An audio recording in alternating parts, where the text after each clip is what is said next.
Duh.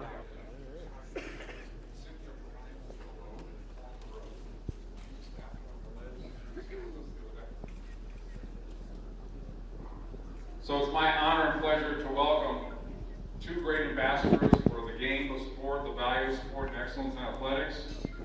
Orlando Pace is Ohio-born. Sandusky High School, and of course, a Buckeye. How about an O-H-I-O? Ready? O. O-H-I-O!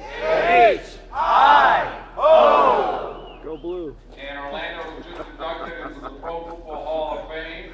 Only one of 303 in the history of the game. He has chosen to come here to Columbus, where he played for his first appearance.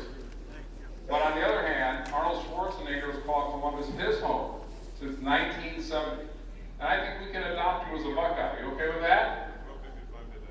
All right, how about O-H-I-O for Arnold? Let's hear it. O-H-I-O! Go blue. Officially in the Buckeye Hall of Fame. Very nice. Yeah. Arnold, why is participation more important than ever for young kids? Well, first of all, let me just say that I've been on a fitness crusade and trying to make everyone lift weights since 50 years. And I was always interested in lifting weights to become a bodybuilding champion and to win the powerlifting championships. And I was competing in Olympic lifting and weightlifting in Austria and all that. But I recognize the fact that weight training is not only good for that, but it's good for every sport. And so you can imagine in the 60s and 70s when I talked to athletes and to coaches about using weight training to improve their sports, including football, they turned the other way. They said, no, it makes you muscle bound, it slows you down, it's the worst thing, it's not the healthiest thing, we don't want to be involved in weight training. And look what has happened over the last few decades. Now, weight resistance training and training with weights has been used now for every sport to improve, no matter if you're in tennis, if you're in football, if you're in basketball. I mean, every sport is using it, and of course, the military is having the best, the most sophisticated weight rooms, fire stations, police stations, and every college campus, every high school campus, everywhere you see weight rooms. So it's really great the kind of progress that has taken place. I just think it's the best way to improve your body and to shape your body, to strengthen your body. And if you do it in your sport, if you do the speed training and the strength training, it really matches together really well. And so I'm a big believer in that. So it's great to have Football Hall of Fame here now in Columbus and be part of the Arnold Classic, because that's what the Arnold Classic is all about. We embrace every sport, and we just say to the people, do something. Don't just go 24 hours a day without exercise. Do something, no matter what it is. Great advice. I have one other question for you. What age, we have young people here, parents, do you think is a good time to start weightlifting or really vigorous activity? Well, I think that you can, as soon as a child can walk, you can then already make them participate in daily walks, or teach them how to swim and to swim regularly, and then get, as soon as they're like 2.5 years old, they go skiing. So you can really ramp it up very quickly. You don't have to do weightlifting. Because remember, the most important thing in the beginning is to let the kids train with their own body weight. To teach them how to do proper push-ups, how to do pull-ups, how to do dips between chairs, how to do the sit-ups and the leg raises, how to do rope climbing and swinging on the bars and the monkey bars in order to really develop strength and all with your own body weight. And then slowly you go and start introducing the weights. Herschel Walker, the famous NFL running back, never lifted weights, but does 1,000 push-ups a day. Right. And he has a bodybuilder's build. It's quite amazing. Orlando, you had an incredible record of longevity. You played basketball, football in high school. You played 4 years at Ohio State and an incredible 13 years of pro football. How did you maintain it? How did you get fit? What was your routine? Well, just being a professional athlete, like Arnold said, just lifting weights, getting your body prepared for that wear and tear every year. You almost got to build an armor around yourself with muscles, and just getting ready for that grueling 16-game season. So lifting weights was a huge part ever since I was a young kid. Just lifting weights, getting stronger, trying to get more explosive. How do you feel being on the stage here today with Arnold? I know you're a big Terminator fan. Yeah, I am, man. It's great, man. I watched so many of his movies and a big fan, and good to be here on stage with him. Arnold, the Rams are returning to Los Angeles. You were a great governor there. How do you feel for that in the state of California? Well, I think that we need more football teams out there, especially it has been a shame that Los Angeles doesn't have a football team. I mean, as what happened, I mean, first when they moved to America in the 60s, we had a football team, and then all of a sudden it all disappeared. And I think it is because of the lack of leadership when it comes to Los Angeles, when it comes to the city, the mayors, the city council, they did not really provide the assistance to build a stadium, to be quick on their feet, and so they couldn't get the act together. Now finally, you know, there is leadership there, and now finally they're building a football stadium, and there will be other arenas built. So we want to get as many sports as possible, and I cannot wait to get football also back to Los Angeles. Oh, that's perfect. You're still running for governor. I like it. Well done. Orlando, tell about the people of Columbus, your love of Columbus, and love what you love here playing Ohio State. Well, you know, I played here for 3 years with the Buckeyes, man, and it was probably the best 3 years of my life. Having to play, you know, among such great fans and great tradition here at Ohio State. You know, it's really good to be back and amongst here in the city of Columbus. And now that you're a Hall of Famer, how do you want to use this platform? How do you want to inspire you? We were talking about this morning at breakfast. Yeah, absolutely. Just you know, use this platform to really to give back everything that I've learned through this sport, the mental toughness, the character building, all of those values that I've learned growing up as a kid, playing this game of football. I like to give it back to the youth. Any questions from the audience? Anybody got a question? We got a microphone? Okay, right here in the front. Arnold, you've done a lot of cool stuff in your life, you know, just with the bodybuilding career, all the movies, being a governor. Is there anything you're most proud of? I think that I'm proud of the decision when I was 10 years old that I don't want to be in Austria, I want to go to America. And that was the wisest decision I've made because that is the foundation for my success. I'm not a self-made man, like some people say. I was made by many different entities. But the most important thing is to come to a country where they wish you well, where they embrace you with open arms, and where all the doors of opportunities open up around you if you're willing to work your ass off. That is the bottom line. And I was willing to work and work and work. I mean, I was at times going to college to study business. I was a bricklayer at the same time because unlike football, bodybuilding didn't make money in those days, in the 60s and 70s. So I was a bricklayer. I was going to acting school. I was working. I was just doing so many different things. My day was really 24 hours. I slept 6 hours and the other 18 hours was working and studying and working and studying and working out. But it was all possible because I'm in America. Because that hard work that opened up doors of opportunities, and I was able to be the bodybuilding champion, being able to go into show business, become a leading man, even though everyone said it would be possible with my accent rather than with my physical development, and then also go into politics, even though they all said that would not have never happened. So, of course, I never listened to the naysayers, but so I think coming to America was really the wisest thing for me to do, and because of that, all of this things started unfolding.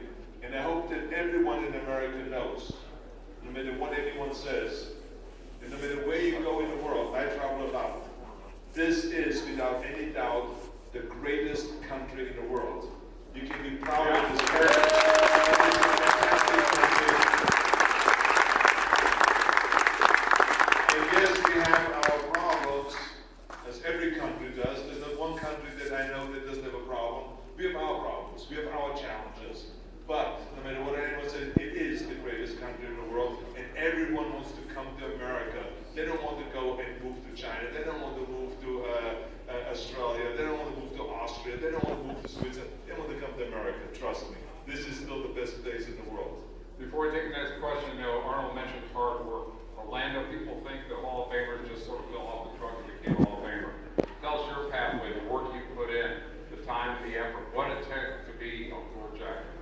Wow, the hours that it's easy to see on Sundays, you know, how hard guys are working or how successful, but it's really those hours when nobody else is watching, those hours in the gym, working, studying, tape study your opponent, working out, doing all those things that make you an elite athlete. And you know, those are the things that really culminate with me when I think of what a Hall of Famer is and what it means to be a Hall of Famer. It's all the work they put in, and also all the people that really helped you along your journey. And I had a lot of people do that for me. And the other thing that people don't realize is the teamwork involved in getting to the Hall of Fame. Arnold, I don't know if you know this, out of the 24 million people in the history of game of football, there are only the 303 in the Pro Football Hall of Fame.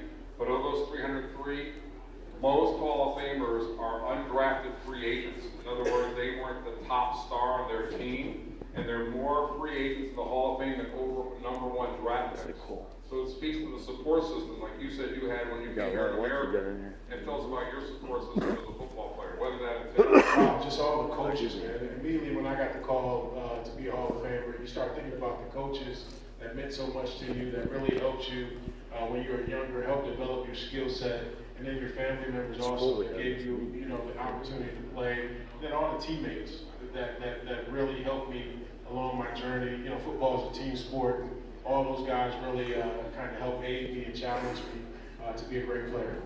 Another question from the audience? Right here in a second. I don't know, Let's go to the Balcony. second row, we'll come back to the front. Go ahead, stand up, would you, sir? For Orlando, just curious. In the NFL, who was the toughest guy you had to block? You know what? I get that question a lot. The thing about the NFL that's really unique, every given Sunday, everybody's good in the NFL. You don't make it to the NFL unless you're an elite athlete. And everybody poses their own different challenges, whether you're a big guy, strong guy, quick guy, whatever that is. So every Sunday, there was always a challenge, no matter, you know, who we were facing.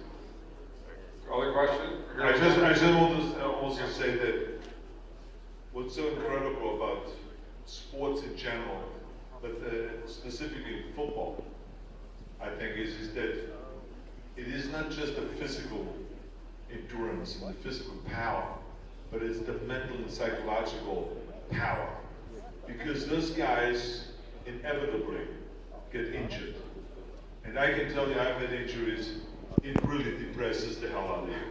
That you all of a sudden cannot move, that you have to have surgery, that you have to go through rehab, and you're like a vegetable in a way because you know you have shoulder injury and you cannot even put on your shirt or your pants or anything like that.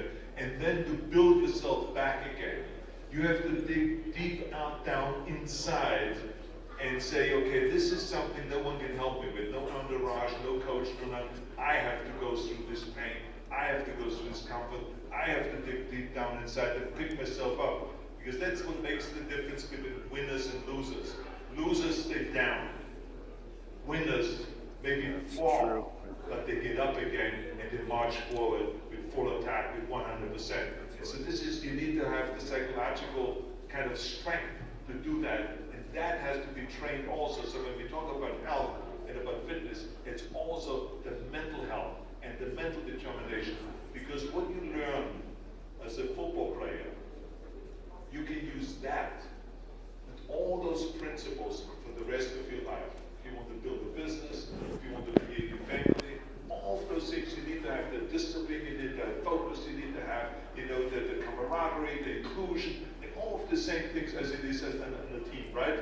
And so this is why sports are so good for kids, because they learn all of those lessons without really you teaching them. They learn it on a sports field. They know that the harder you work, the better you're going to get. So you learn about hard work. There's no shortcut in sports. You got to put your work in there. No matter what anyone says, you got to put the work in there. You got to be disciplined. You got to be inclusive. You got to be able to listen to people and not just talk and all those things. So this is what is so great about football players, especially when you get to the stage of being a Hall of Famer. It's really fantastic to sit here with you today. Wow. Saying there, one more question, we gotta go from here in the front. Go ahead. Going in. Good afternoon, Arnold. Would you rather be in the gym building your muscles or in front of a camera filming a movie? Well, I mean, ask yourself the question, why one or the other and why not both? I mean, the day is 24 hours, right? So there's nothing wrong with getting up at 5:30 in the morning. be at 6 o'clock on my bicycle, I ride down to Gold's Gym, it's a half-hour ride, then I work out 45 minutes with the weights, then I ride back again, then I have breakfast, then I go to work. And then I'm in front of the camera and I do my thing. I just finished shooting Celebrity Apprentice, and we were working every day, 6 days a week on that, but I was still working out twice a day, and nothing changed. So you can do both. You can do your reading, you can do your studying, you can do your speeches, and you do your work in front of the camera, you do your working out, all of those things at the same time. Remember, the day has 24 hours. We sleep 6 hours, and 18 hours is available for improving yourself, for working, for exercising, studying, and doing all the other stuff. And I know there's a few out there that say, well, I need a little bit more sleep than 6 hours. Just sleep a little faster, okay? That's all the problem. Well, Arnold, I know you have to run. One thing for you before you go is, I know you have incredible, great lines in every movie. One of my favorites is Give Me to the Chopper. Well, if you'd like to come to Canton, can you tell us one for Canton? Maybe get me to Canton. What would you like to do coming to Canton? Love to have you in Canton, Ohio. Thank you. I was in. I'm back. Okay? And get to the chopper! Everybody stay with us. We're time for Orlando Pace, Arnold Schwarzenegger, and Orlando Pace.